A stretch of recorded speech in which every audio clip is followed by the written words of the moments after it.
მოგესალმებით, ჩვენ ვიმყოფებით ლეჩხუმში, მივემგზავრებით სოფელ ღვირისში, ზანდურის სახლში, ქალბატონ მანონი ახვლედიანთან, რომელიც მოგვიმზადებს ტრადიციულ ლეჩხუმურ კერძებს.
ეხლა ქალბატონი მანონი მოგვიყვება რა კერძებს გვიმზადებს.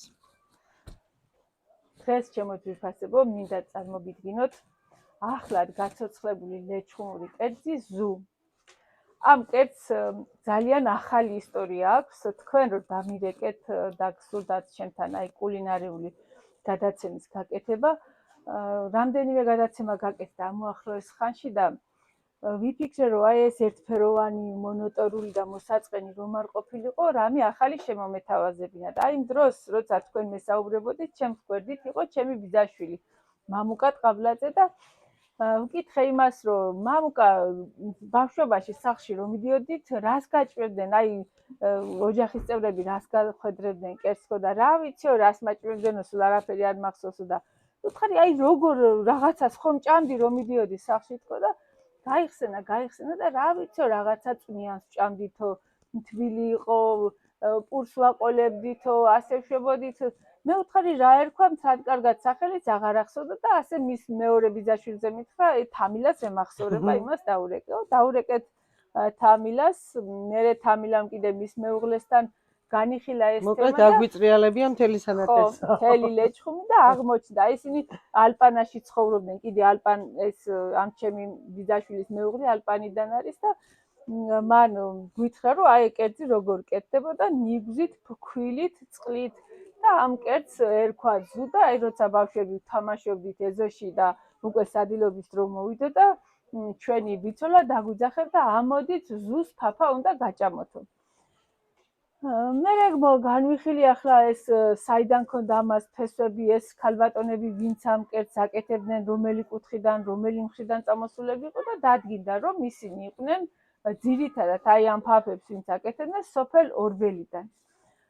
იქ ზარი ახლობელთან განვახორციელე და დადუნა მეგრელი. აი ასეთი ქალბატონი არსებობს, რომელსაც ჰქონდა აი ამ კერძების უძველესი ჩანაწერი და მინდა ახლა დღეს ეს უძველესი ლეჩხუმური კერძი ზუ მოგიმზადოთ, თქვენთან ერთად დავაგემოვნოთ ახლებური განხილვით და ან გავაკრიტიკოთ, ან შევაქოთ. აბა მოვემზადოთ ლეჩხუმური ზუს დასაგემოვნებას. ჯერ გასამზადებლად. კარგი. ესე იგი თან რომ მოგვიყვეთ როგორია ამ ზუს აი ამ დამზადების კერძის ერთ-ერთი ყველაზე მნიშვნელოვანი მომენტი არის ნიგვზის დანაყვანი. ძველად სადილი ყოველ დღე კეთდებოდა, ვთქვათ, მაშინ მაშუარი არ იყო და ყოველ დღე ხდებოდა კერძის გაკეთება, ნებისმიერ კერძს სანელებლები სჭირდება და მეთანხმებით და აი როდინში ხდებოდა ამ სანელებლების დამზადება. აი ამ კერძს თვითონ არ სჭირდება არანაირი სანელებელი. მხოლოდ აუცილებელი, აი როცა მითხრა მან ვინც ამ კერძს ამზადებდა ძველად და ახლაც მიირთმევს თურმე დრო და დრო, რომ მნიშვნელოვანი არის, რომ როდინში დაინაყოს. აი თუ გინდა გემრიელი იყოს, აუცილებლად როდინში უნდა დაინაყოსო და ახლა ნიგოზი და მარილი დავნაყოთ როდინში. კი ბატონო, ეს ახლა ჩვენს მაყურებელს რო აუხსნათ რა იგულისხმება ამაში, ის რომ როდინში მუდმივად რომ მზადდება კერძები და ინაყება ეს ნიგოზინიორი, ეს ხის ფაქტურა იწოვს ამის არომატებს და აი ამ არომატებით გაჯერებული ნიგზით მზადდება ეს კონკრეტული კერძი და არ ჭირდება დამატებითი მკვეთრი გემოები, ხო? როგორც ხალბატონმა მანალიმ ამიხსნა, კადრს მიღმა. ერთი სიტყვით დავნაყებთ ნიგოზი. ახლა ავადუღოთ ცოტა გავათბოთ წყალი და შევურიოთ ეს ინგრედიენტი. 1 ლიტრი წყალი.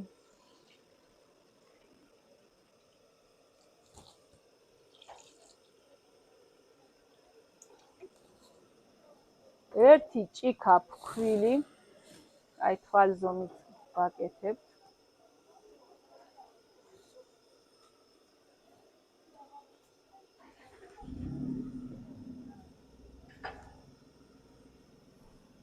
დანაყილი ნიგოზით დაახლოებით ჭიქა ნახევარი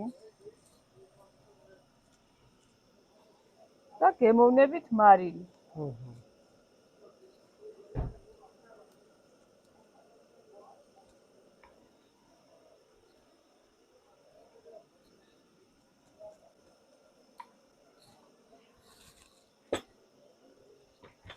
ლაფერთხა ძველებური ლეჩხუმური ბლენდერი და ვქნით.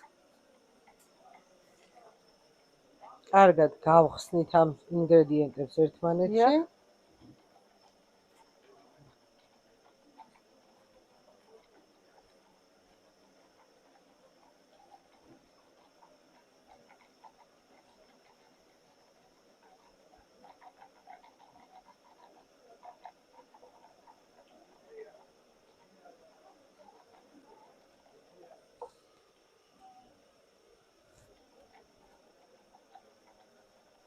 ავტომატ თან რო ვისაუბროთ ახლა. ნუ გარდა იმისა, ახლა ჩვენ რასაც მოუმზადებთ ჩვენს მაყურებელს და აქ იქნება კიდევ მე ბევრჯერ დამიგემოვნებია თქვენი მომზადებული ორი ძალიან ცნობილი ის არის თქვენი უცხერული და ფიორი, ესეთი ლეჩხუმური თანამედროვე ბურგერის ვარიაცია. აი გარდა ამ კერძებისა, რაც მე ვიცი პირადად, აი რა არის ისეთი ლეჩხუმური ტრადიციული საკვები, აი რაც ახლა როგორც თქვენ კითხეთ თქვენ ბიძაშვილს, აი რა ძირითადად რას ამზადებდნენ ხოლმე, ან ეხლა რას ამზადებენ? ძირითადი საკვები ჩვენი მცენარეული და ცხოველური, რძის ნაწარმი, პურეული, ჩვენი მხარი აი უცხეს ხო პატარა უკრაინას ეძახდნენ თურმე, იმდენი პური მოდიოდა ძველად, კარგი გაშლილი მინდვრებია იმ სოფელში და ძირითადად პური მოჰყავდათ. ჭანტილა ასეთი კერძი გვაქვს, რომელიც არის მოცეხვილი ხორბლისგან დამზადებული. ხორბალი იცეხვება, ხორბლის მოცეხვა ეს არის პროცესი, როცა აი ქვა არის სპეციალური საცეხველი, ჩაყრი ცოტა წყალში ჩაასხამ და ხდება აი ქერქის გაძრობა ამ ხორბალზე. გარკვეული დრო უნდა დააყოვნო მოცეხვილ ხორბალს, დაახლოებით 12 საათი მაინც. ხდება ნაწილობრივ ამ ხორბლის გააღვივება, სტრუქტურის შეცვლა, უფრო მოტკბო გემოს იღებს, შემდეგ სწრაფად იხარშება და გემოს გემრიელი აქვს. აი ამ მოხარშულ ხორბალს ვაზავებთ ან ნიგზით, ან თაფლით. თუ თაფლით გავაზავეთ, ეს უკვე დესერტია, თუ ნიგზით და მარილით გავაზავდეთ, კიდე ცოტა ხახვი, აი ეს უკვე ერთ-ერთი კერძი არის. ნიგზეული ჩვენი ლეჩხუმური სამზარეულოს აი მთავარი მამოძრავებელი ძალა იყო და ახლაც რო ვაკვირდები, ხო ყველაფერი თითქმის აი ძირითადი კერძები, რომელიც ყოველდღიური მოხმარებისთვის იყო, ნიგზით კეთდებოდა. მაგალითად, ხმელილობიო, ჭყინტილობიო, მცენარეული, აი ფხალეულს ძალიან აქტიურად მოიხმარდნენ ჩვენი წინაპრები. კვერცხი და შაშხი კიდე აი შაშხი ხო ხუმრობ ღარიბების საჭმელი იყო ძველად, ახლა ფუფუნების საგანი გახდა თქო და აი ეს იყო ჩვენი საჭმელები. რაც ამ ამაზეს კუთხეში მოდიოდა და ამ ბუნებაში რაც მოყავდათ, მოკლედ იმითვე ფარსებობდით, ხო, ჩაკეტილი იყო ჩვენი ხეობა. აი აქ ახლა ჩანჩქერთან რო შემოდიხართ, ხო, ეს გზა ახალი გაჭრილია, მე-20 საუკუნის შუა ნაწილში გაიჭრა. მანამდე აქ ტევრის მთარი და კონცხის გზას ეძახდნენ, ურთულესი გადასასვლელი გზა იყო. თვითონ ჩანჩქერთან გუშინ წერდა ერთი ჩვენებური ახალგაზრდა ბიჭია მინდია ხვადაგიანი, აქტიურად იკვლევს ლეჩხუმის ისტორიას და აინტერესებდა როგორ ხდებოდა ჩანჩქერზე ჩასვლა. ჩანჩქერის ძირში წისქვილი იყო თურმე. და წისქვილი მაშინ ზაფხულზე წყლები რო დაშრებოდა, თავისთავად როგორი სასიცოცხლო მნიშვნელოვანი იყო და აი ამ ჩანჩქერის ძირში ბაწრის თოკის კიდეებით ჩადიოდნენ, ისეთი რთული ჩასასვლელი იყო.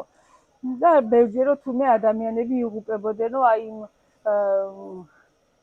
მე-20 საუკუნის დასაწყისის და მე-19 საუკუნის ბოლო ქრონიკებში იწერა თურმე, რომ აი წელს 200 ადამიანი მაინც დაიღუპა ამ ჩანჩქერთან ჩასვლის გამო ადამიანები რისკავდნენ რა, სხვა გზა უკან დასახევი არ ჰქონდათ.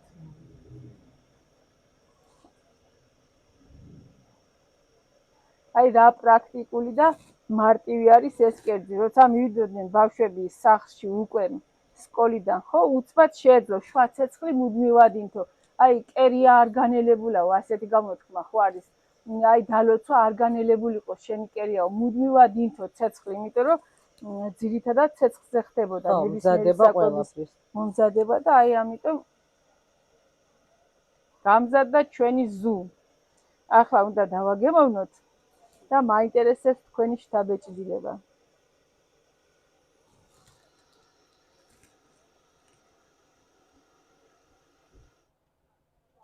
აბა დავაგემოვნოთ ჩვენი ლეჩხუმური კერძის ზუ. ზუ, ნეტა რა საიდან მოდის ზუ? ხო, მაგ საკითხზე ვიფიქრეთ და ჩვენ სოფელში, ჩვენ მუნიციპალიტეტში არის სოფელი ზუბი და წაგვეჩხუბებიან ახლა ზუბელები ჩვენ სახელი ქვიათ, ხო? მიითვისეთო ეს ზუო და თან ორბერლებს დააბრალეთო.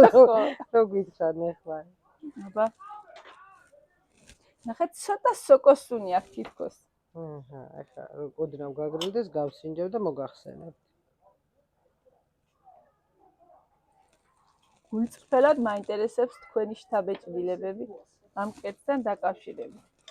დიახ, აი ამ კერძის ერთ-ერთი კიდევ მნიშვნელოვანი მომენტი არის ნიგზის ზეთი. აი მან ჩემმა ბიძაშვილმა რომ მითხრა, რა ვიციო, რაღაცაო ცხიმები ქონდაო, ხორციანი იყო თქო, არაო, ხორციანი არ იყო. მერე დავადგინეთ, რომ აი ნიგზის ზეთი აქტიურად იყო ხმარებაში და თავისთავად აი როცა გაუკეთეთ, გადანახული ექნებოდა თან აი როცა დანაყახო გამოდა წვეთები, რომელიც უყუათიანობას და გემოს უმატებს. ცხიმიანობას მატებდა. იგენაც.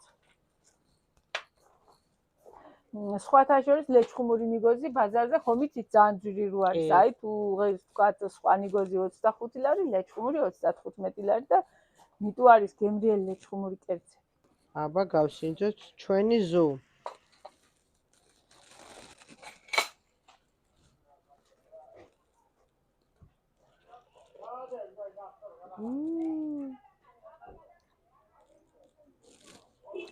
ძალიან გემრიელია.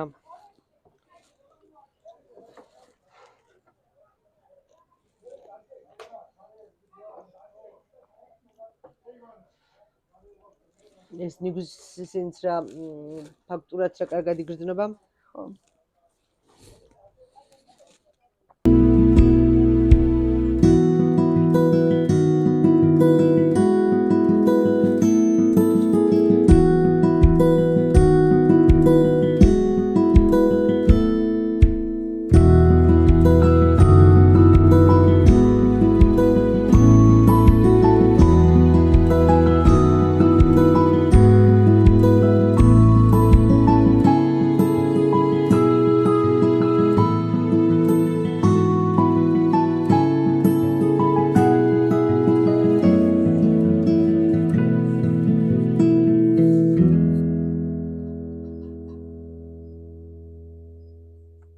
ეხლა დავიწყოთ მეორე კერძი. რა იქნება მეორე კერძი? მეორე კერძი არის უცხერული და ნანა გაგუკეთებს ამ კერძს. ნანა, თან მოგვიყვება ეხლა რას აკეთებს? ვაცხობ უდებ ქვემოდან ნეშოს და დებთ კეცს. თხელ მჭადებს ვაცხობთ კეცზე. იგენაც. ეს არის ერთი ინგრედიენტი ეხლა ამ კერძის. ერთი ინგრედიენტია თხელი, ნეშოზე გამომწვარი მჭადები კეცის. კი ბატონო. ნანა სპეციალისტია მჭადების ხო. ამას წინ გადაცემა რო იყო, ნანას ვეუბნებოდი, შენსავით ყოჩაღად ვერ გამოვაწყო. აი, ნახეთ რა ლამაზად. ეს კერძი მე მაქვს გასინჯული რამდენიმეჯერ და მომსწრევა როგორი ისეთი გამოხმაურება აქვს ხოლმე კულინარიულ ფესტივალებზე. აი გემოფესტზე ნახე ბოლოს ძაგრძელი რიგი რო იყო. ხო, გემოფესტზე დიდი მოწონება დაიმსახურა ჩვენმა კერძებმა და ძალიან კმაყოფილი ვართ ამ ფესტივალის და იმედია მომავალშიც როცა ჩატარდება ეს ფესტივალი და გვინდა ისე ლეჩხუმში რომ ჩატარდეს. ძალიან კარგი იქნება. დაგვეხმარეთ თქვენც და მოვიწვიოთ ლეჩხუმში ჩვენი გემოფესტი.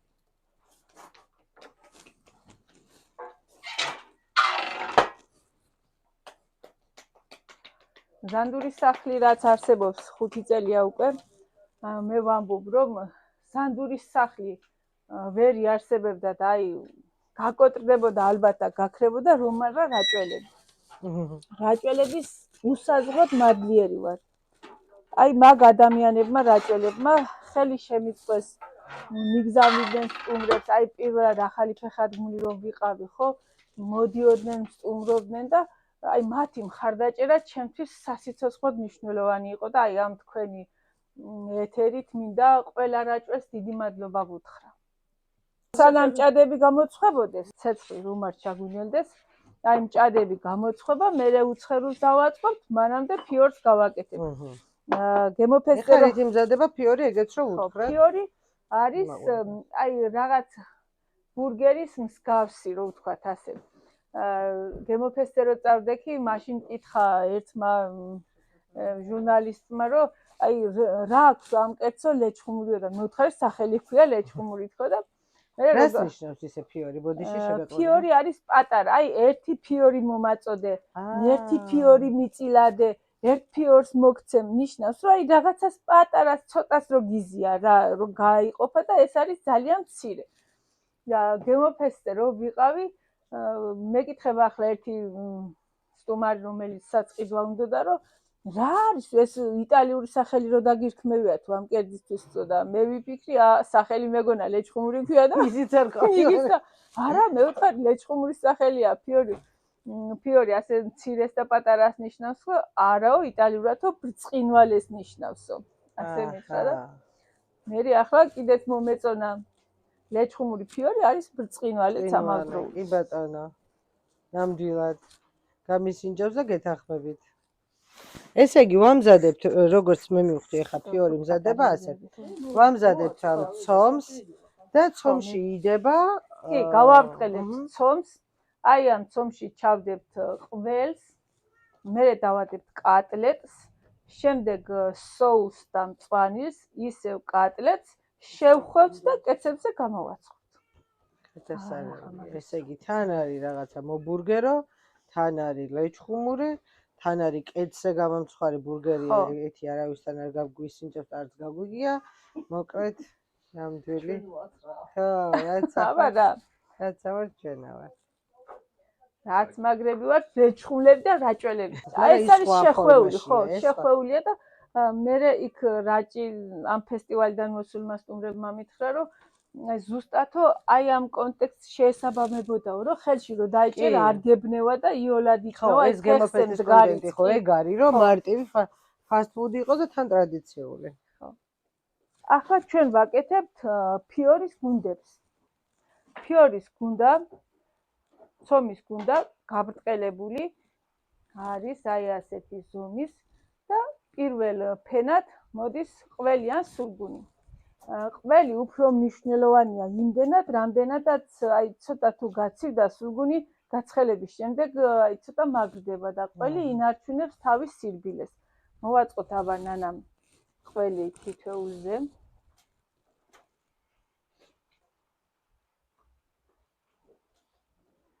შემდეგი არის კატლეტი.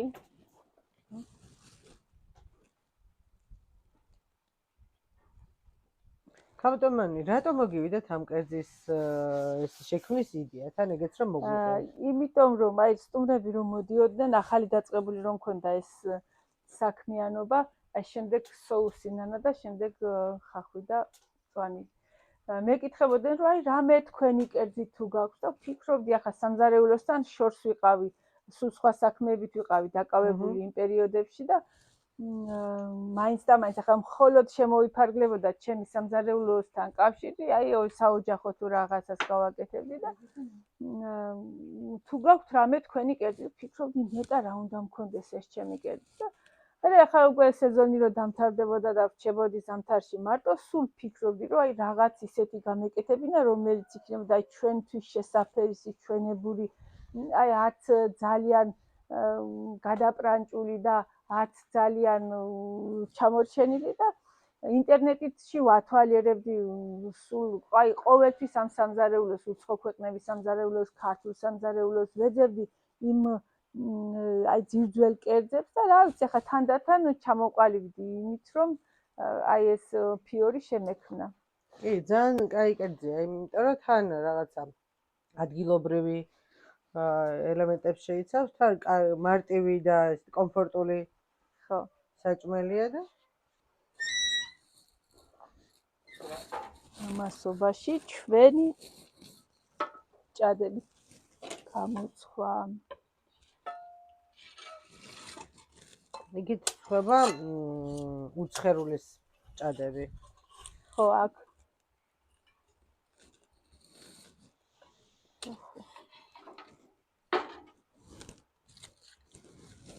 ხო. ბანანა ფიორი დადე.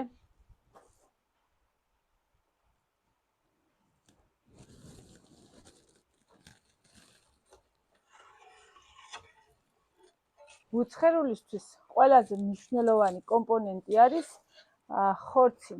აი ეს შედგება ღორის, იგივე შებოლილი ღორის შაშხისა და საქონლის ხორცი, ან ხბოს ხორცი. აი ამას ცოტა შევაცხელებთ, კეთზე შევაცხელებთ ამ ხორცს და ეს რაღაცა სენდვიჩის პრინციპით იწყობა, ხო? ხო, ავაწყობ. აი ეს კერძი პირველ წყარო იყო, აი საიდან გამიჩნდა ამ კერძის გაკეთების იდეა. ჩემს სოფელში, უცხერში როცა მივიდიოდი, ხშირად იყო ასეთი შემთხვევა, რომ მივიდოდი, მამაჩემს ჰქონდა მჭადი გამომცხვარი და შემწვარი შაშხი ამ მჭადიზე დადებული და იქვე კვერცხი კიდე და აი ამ კომბინაციით მიირთმევდა და უკვე გათხოვილი ვიყავი მაშინ ერთხელ რომ გავიარე უცხერში, გავსინჯე ეს, სხვა დროსაც კი მიჭამია, მაგრამ აი იმ დღეს მეჩვენა რაღაც საოცრად და განსაკუთრებულად გემრიელი. და ის შთაბეჭდილება მომყვებოდა და მე აი რომ გითხარით ზანდურის სახლი რომ დავაარსე, ხო, რაღაც რომ მინდოდა ჩვენებური განსაკუთრებული, აი ეს შაშხის და მჭადის და კვერცხის კომბინაცია გამოვიყენე უცხერულის შესაქმნელად. კარგი, აბა ნანა. ეხა ეს როგორ იწყობა? აწყიობა. გვაქვს ეს კეცის მჭადები. კეცის მჭადები.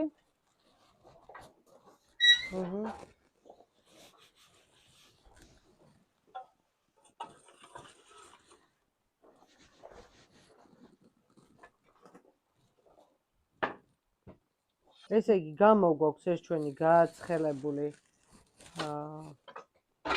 ლორი და საქონლის ხორცი. ვაწყობთ ცხელ მჭადებზე.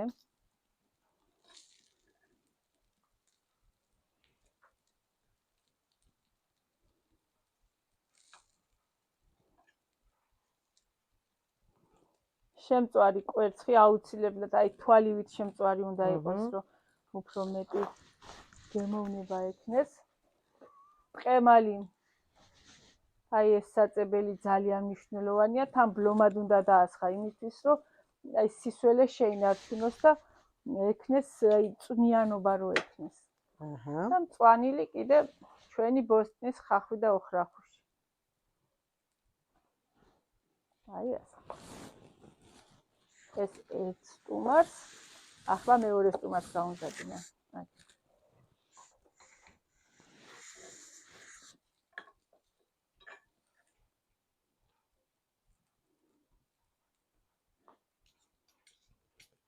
Agea.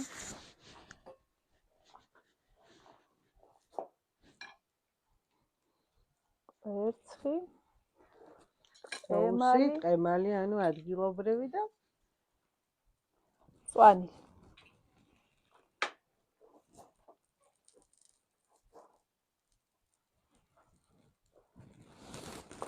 ლამაზადაც გამოიყურება თან გარდა გემოსი. მიდია მოგეწონებათ. ფიორი. ნაბადადი. ესეც ჩვენი ფიორები.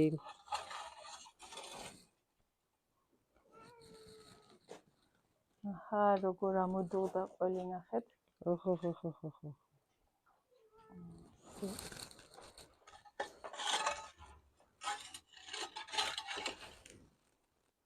ეს ცოტა დაგვეწვა, მაგრამ ძველად ასე იცოდნენ დამწვარზე, ეს ხაბაზსო.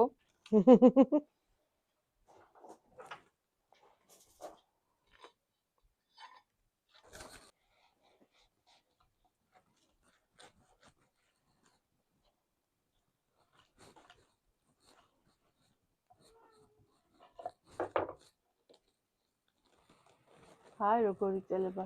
ყველი უკვე სულგუნი.